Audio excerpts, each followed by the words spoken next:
Pour nous éclairer aujourd'hui sur le thème de l'homosexualité et de l'homophobie, nous avons le plaisir de nous entretenir par téléphone avec Madame Florence Dodman, présidente de l'association rouennaise Gaieté Normande. Bonjour Madame Florence. Oui, bonjour à tous. Enchantée d'être avec vous. Nous sommes contents de vous avoir au téléphone, vous avoir aujourd'hui dans notre émission.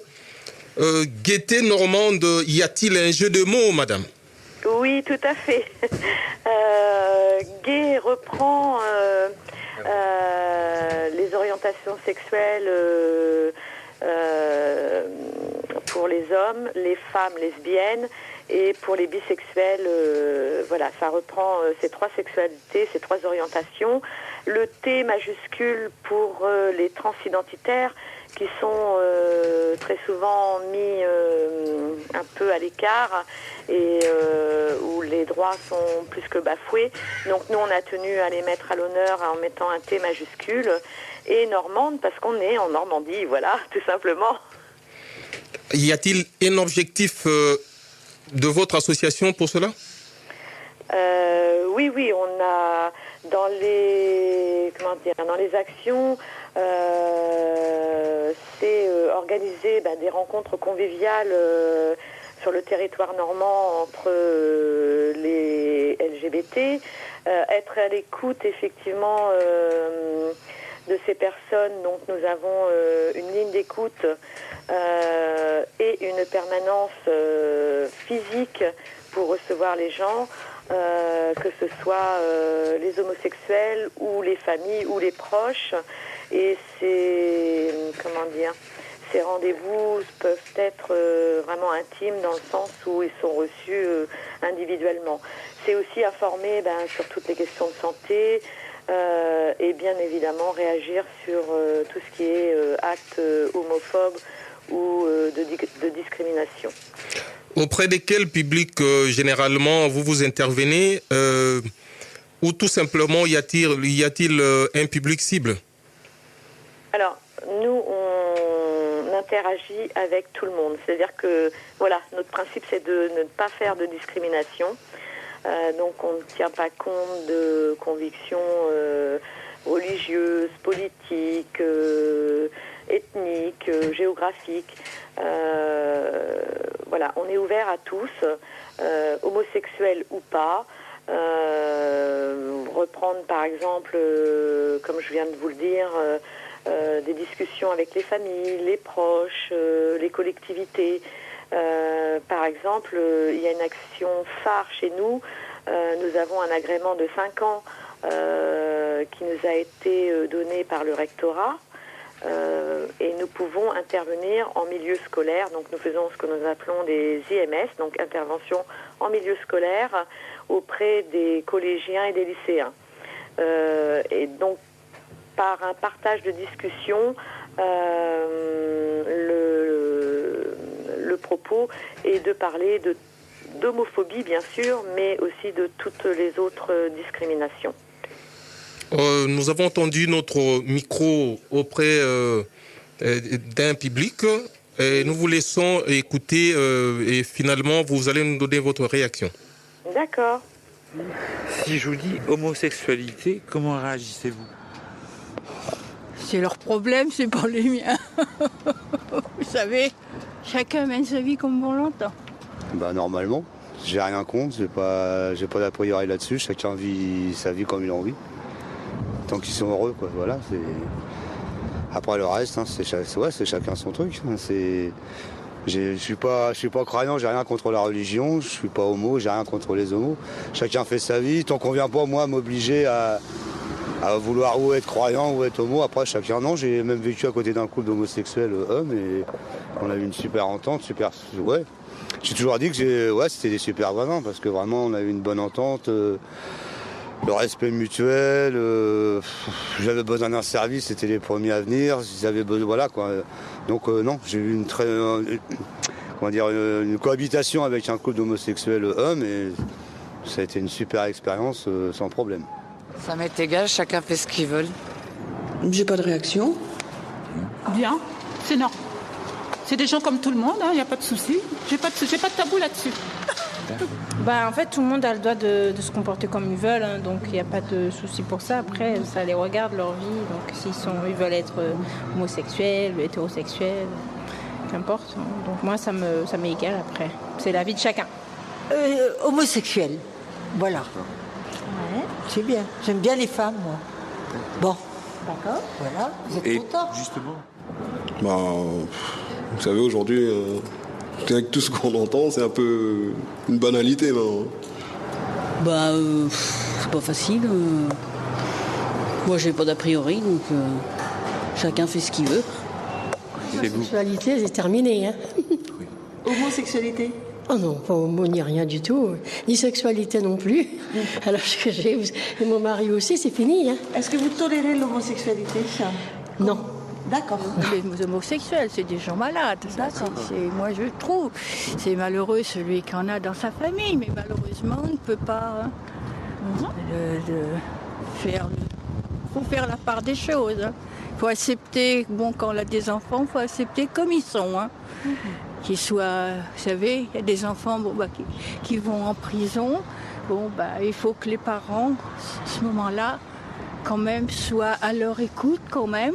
Parce que dans la vie, on ne sait jamais, on peut faire des bêtises, à n'importe quel âge, monsieur. Madame Florence? Oui. Votre réaction? Ma réaction, elle est, de tout ce que j'ai pu entendre, conforte ce que nous, associations et bénévoles, on ressent. C'est-à-dire que si on prend la synthèse, vous voyez que pour les différentes personnes, l'important c'est que chacun puisse vivre sa vie et être heureux. C'est ce qui ressort majoritairement des différentes réactions. Et c'est très très positif. Effectivement, aujourd'hui, je crois que les gens ont compris que l'important c'est de vivre sa vie, de vivre heureux, dans le respect des autres. On n'impose pas effectivement des convictions religieuses ou des convictions culturelles, philosophiques, et pour la sexualité, c'est la même chose. Pour reprendre le dernier témoignage, la dame, ne comprend pas l'homosexualité, mais en même temps, et ça me touche énormément, elle fait appel quand même à la responsabilité et vraiment à ce qui est sacré chez les parents, c'est qu'effectivement, quels que soient ces enfants, qu'ils ne correspondent pas totalement à ce que l'on puisse espérer, l'amour des parents doit être là. Et moi, dans son témoignage, même si au début on sent que je pense, elle ne comprend pas l'homosexualité, ne l'accepte pas. Vous voyez, il y a toujours de l'espoir, parce que je pense que cette personne, si elle discute avec des parents qui ont des enfants homosexuels, je pense que son point de vue pourra évoluer favorablement. Donc, je pense que oui, la synthèse, c'est que à chacun sa vie, à chacun les mêmes droits, les mêmes égalités, la même égalité, et c'est plutôt positif. Voilà, c'est en tout cas ma réaction. Madame Florence Donnemann, bonjour. Ici Rémi à la radio, au micro, qui vous parle. Oui, bonjour. J'aurais voulu savoir quelle est l'évolution de l'homosexualité et de sa prise en compte à travers l'histoire et les cultures et les âges, pensez-vous qu'il se passe actuellement? Alors, à travers les époques, si on remonte de façon... si on remonte très loin, il y a eu de tout temps des moments où l'homosexualité, et pas simplement chez nous en Europe, des périodes où l'homosexualité a été acceptée, d'autres moments il y a eu un retour en arrière. En Grèce, l'éducation passée par les hommes, mais toute l'éducation, que ce soit l'éducation sociale, familiale, que culture, éducation, instruction, et l'orientation, la sexualité passée aussi par les hommes. Après, il y a différents avis là-dessus. plus proche d'aujourd'hui, lorsque nous, on a des adhérents de tout âge, une personne qui a 60 ans dira aujourd'hui à nos jeunes, il était totalement impossible d'en discuter à notre époque, de se montrer, de se tenir seulement la main. Il fallait vraiment raser les murs. Aujourd'hui, je pense que le fait que les associations se mobilisent, que l'on en parle, qu'il y ait des débats au niveau des personnes politiques, ça fait avancer les choses. En fait, plus on parle d'homosexualité, plus les gens, c'est plus un tabou. On peut en parler, on peut en rire, on peut dire qu'on n'est pas d'accord, mais il y a un débat qui s'instaure, et quand on commence à discuter sur un sujet comme celui-ci, ça ne peut que faire avancer les choses. Donc effectivement, aujourd'hui, on bataille toujours pour obtenir une vraie égalité des droits, une lutte réelle contre les agressions, l'homophobie. Je pense qu'on avance positivement. Maintenant, il est clair que les vieux démons ne sont jamais éteints. Je pense que c'est les mêmes qui proposeraient d'annuler l'avortement, proposeraient de réduire les droits des femmes. Cette lutte, l'inégalité raciale, cette lutte, elle existe et elle existera toujours. On sait très bien qu'il faudra toujours être vigilant. Mais ça n'empêche que l'on peut être positif et qu'aujourd'hui, je pense que majoritairement, on peut vivre son homosexualité sans se cacher. Oui, Madame Florence Donnemann, toujours Rémi au micro. Oui. J'aurais voulu savoir, faites-vous un constat d'agressivité, de violence à l'encontre des homosexuels? Et y aurait-il une différence entre les grandes villes et les petites villes quant à ces agressivités ou ces violences? Je ne pense pas qu'il y ait de différence. En fait, il y a eu le rapport de l'association SOS Homophobie qui vient de sortir, et effectivement, les chiffres sont en baisse par rapport à 2013, où l'année où la loi sur le mariage a été adoptée, où là il y a eu un déferlement de violence terrible. Donc effectivement, en 2014, on s'aperçoit, tout du moins les chiffres sont, on pourrait s'en réjouir, sont en baisse par rapport à 2013.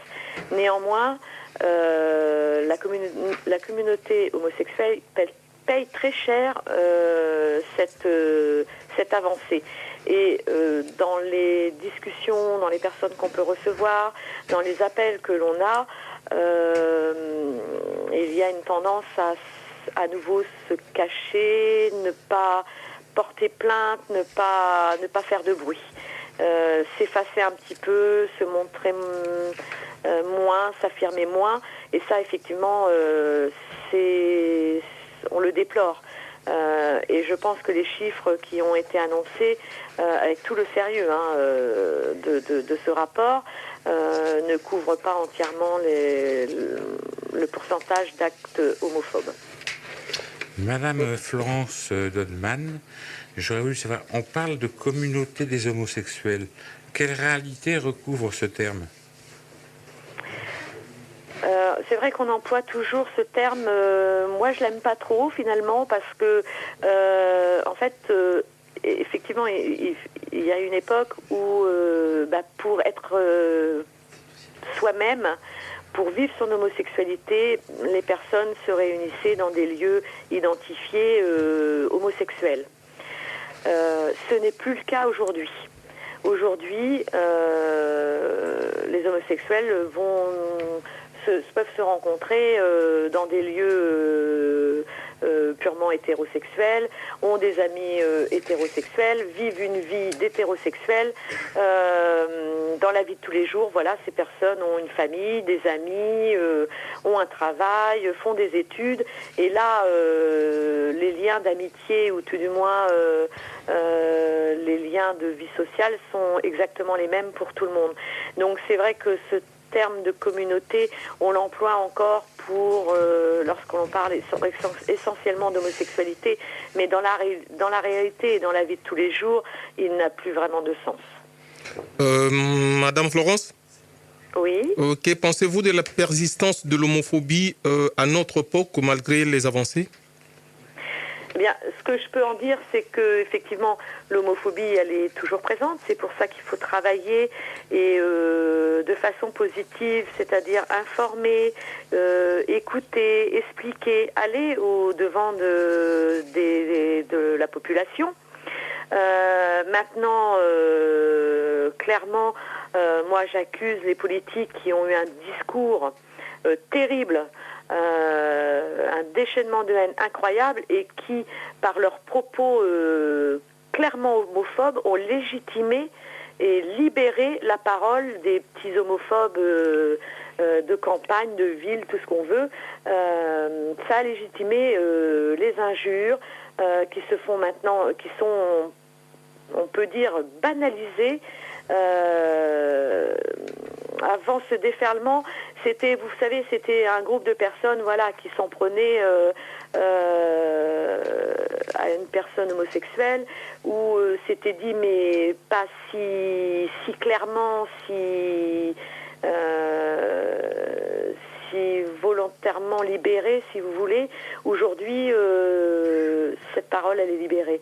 Et c'est terrible parce que et là est l'enjeu des politiques à remettre les choses à sa place et à punir sévèrement. Il y a des lois sont faites pour lutter contre, et elles doivent être appliquées pour lutter contre l'homophobie, pour lutter contre l'agression, qu'elle soit morale, qu'elle soit physique, toutes les sortes d'agressions. Et c'est vrai qu'aujourd'hui, on peut malheureusement constater que cette parole, elle est assez libre. Madame Florence, comment et pourquoi devient-on homophobe? Certains milieux sont-ils plus touchés? Je vous rappelle ici qu'à Évreux, on n'a même pas une association d'homosexuels. Est-ce c'est possible pour cela? Alors, comment devenons-nous homophobes? C'est pas facile de répondre à cette question. Bon, ce que je peux dire, si vous voulez, je pense qu'on peut favoriser cette malheureuse tendance par le fait que notre société a souvent proposé qu'un schéma amoureux, qu'un schéma familial, et que la plupart du temps, on entendait, c'est pas normal. Bon. Donc il y a déjà, si vous voulez, cet aspect culturel. Il faut bien dire que les religions, et quasiment toutes les religions, condamnent l'homosexualité. Donc c'est vrai que le poids de la religion a fortement ancré cette idée que l'amour n'est possible qu'entre une femme et un homme. Mais vous savez, comme dans tous les certitudes des religions, la science avance et voilà, il y a certaines convictions qui bougent. Après, il n'est pas du tout dans notre esprit de confronter la science ou des idées d'égalité contre la religion. On doit respecter, chacun doit se respecter, et nous respectons les personnes qui sont, qui ont des convictions religieuses. Les préjugés ont la vie dure aussi. Quand vous entendez tout petit des propos négatifs, forcément qu'elles ont une implication lorsque vous grandissez. Après, l'espoir, c'est que chacun peut penser aussi par soi-même et découvrir que certaines certitudes n'ont aucune valeur. Donc, je pense qu'il y a un certain nombre de paramètres qui fait que certaines personnes tombent dans l'homophobie. Mais je pense que lorsqu'on prend le temps, il faut jamais être, réagir en colère, réagir... il faut prendre le temps d'expliquer et de faire évoluer la pensée. Bien, nous vous remercions beaucoup, Madame Florence Donnemann. Je vous en prie, c'est moi qui vous remercie de nous avoir donné la parole et de pouvoir, dans le calme, dans la sérénité, expliquer que tout le monde peut vivre bien ensemble. Voilà, quelles que soient les convictions de chacun. Si vous m'autorisez, je voudrais rajouter que le 6 juin, il y a la marche des fiertés, la Gay Pride à Rouen. Donc bien évidemment, toutes les personnes d'Évreux, de l'Eure sont invitées à nous rejoindre. Et quant à nous, Gaieté Normande, nous organisons, ça ne s'est pas fait sur Rouen depuis plus de 10 ans, des journées de films lesbiens, gays, bi et trans. Donc les 12, 13, 14 juin, il y aura 3 jours en partenariat avec l'Omnia à Rouen, donc le cinéma l'Omnia, un événement où sera diffusé plusieurs films sur la thématique de l'homosexualité. Donc il y aura une thématique également sur la famille, un très très beau film sur la transidentité, sur un film concernant le combat qui est mené depuis des années. Et donc je vous invite à nous rejoindre. Vous pouvez avoir toutes les infos sur notre site officiel, donc gaieténormande.org, sur la page Facebook également asso.gaieténormande, donc tout se tient. Et puis sur notre ligne associative 07 77 91 29 92. Voilà. Enfin, n'hésitez pas sur Google, Gaieté Normande, vous nous trouvez. Voilà. Eh bien, je vous remercie, Madame Donnemann. Je rappelle que vous êtes présidente de l'association rouennaise Gaieté Normande, basée à Rouen. Merci à vous. Merci, Madame. Au revoir, bonne journée.